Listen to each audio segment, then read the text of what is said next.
Isa sa pinakamasayang pakiramdam ay yung umuwi ka ng probinsya. Sa wakas, after 3 years, makakapaglaro na ulit ng liga. Mga tamang stretching lang para iwas injury na din. Ako ba binivideo si Daryl? So dito nga nag-start na kami mag-warm up. Dito makashoot ako kasi alam ko in-game.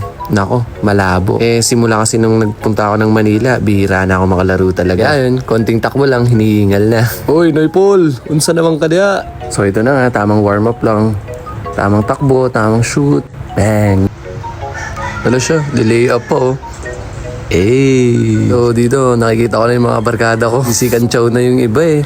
Muragwa naman tayo ang basketball may pagmuinom. So ito na nga, nag-buzzer na. So, bago magsimula yung game, pray muna na maiwas tayo sa injury at sana maging maganda ang kalabasan ng game. Thank you God. Amen. Salamat nga pala sa dalawang to, kay Kirby tsaka kay Nathan. Buong game sila nag-video. Ito, magsisimula na. Win on 3! Win! Ito, gumilid na muna ako kasi alam ko hindi ako ma-first 5 dito kasi wala nga akong hangin. Pero minsan nakaka-excite talaga maglaro sa mga ganito eh. Ang daming tao, daming nanonood. Yung parang napipressure ka pero ang saya. Nakamiss kaya every summer ganito. Ito, tamang handshake muna sa mga referee. Hindi ko nga alam ba't finurse 5 ako wala naman akong hangin. Panigurado, 2-3 takbo lang nito. Hingal na. So ito, magja-jumble na. So ang kalaban pala namin dito, yung defending champion. Malakas tong team na to kasi nakailang champion na din sila. Solid din kasi yung lineup nila. So ito, nakuha ni paring Eli. First possession, turnover. Agad nagkaamu yan. So dito nga tumatakbo ako, pinasa sa akin ni Coach Ming. Medyo layup ko, wala. So dito nga, pinasahan na naman ako ni Coach Ming. Sinubukan kong tumira. Sos, Puriagaba, may pagmuinom ka. So ito si parang Gilay, grabe na yung move. So bobombahan pa ni Yero yan. Sayang. So dito nga si Coach Ming na yung nagdadala. Pinasa niya kay Nono, pinasa sa akin ni Nono. Jumam shot kayo ako, wala na naman. Tagad si Coach, nagsisimula na kasing umabante yung sa kabila eh. So ito, 4-0 na agad. 4 yung kalaban, 0 pa dito kami. Nga sinisenyasan ako nila na Lopus daw, pinapalis niya yung isa. Kaso nakita ko sa corner si Coach Ming, pinatira ng 3, wala. So dito na offensive rebound ko, paborito kong moves.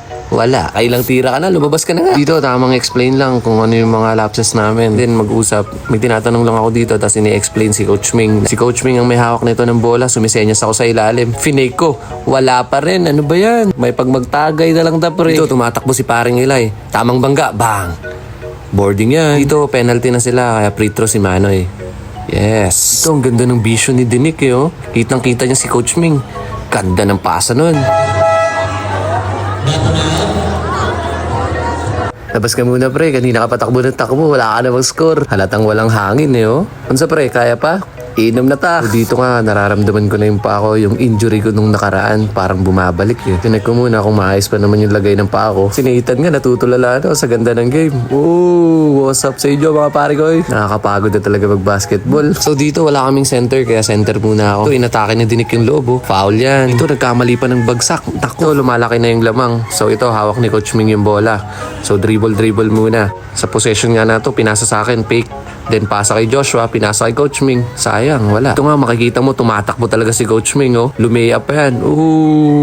What a nice move. Ito, penalty na yung kabila, so free throw na. Dito, grabe yung point guard ng kabila, oh. Pinapasayaw si Dinik, oh. Grabe ka talaga, mamin. Pero nautakan siya ni Dinik din, oh. Dahil na steal, pass break. Si Trinidad ang may hawak ng bola. Ni-reverse layup, wala. Na-rebound ni Manoy. Putback jump, boom! Grabe ka talaga, Noy.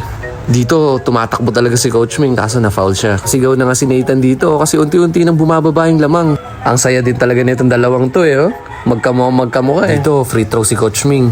Tapos yung score, unti-unti nang bumababa.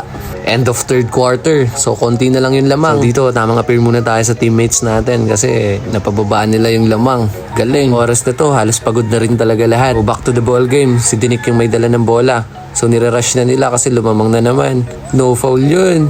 Grabe yung moves ni Eli dito. Si Dinik. Nakita ko na itong gagawing moves ni Dinik ah.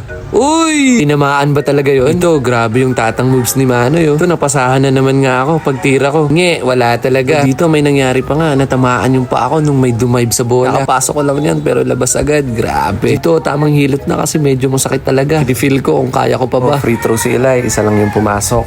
Makikita mo yung galaw ni Eli dyan, no? Mala Richie Rivero ang galawan. Kami lumalapit sa score, titirahan naman ni Mami ng tres. Pamatay sunog talaga to, eh. Play nga na to, ang ganda. Eli Manoy Romel connection yan. Play, mga pare ko, eh. Ito, inatake ni Dinik, tapos iniwan ka Eli. Ginam shot ngayon. Bang! Ito, grabe, napakabuenas talaga ni Mami. Kahit anong tapon, pumapasok pa rin, eh. Relax na relax lang si Coach Ansay, eh, oh.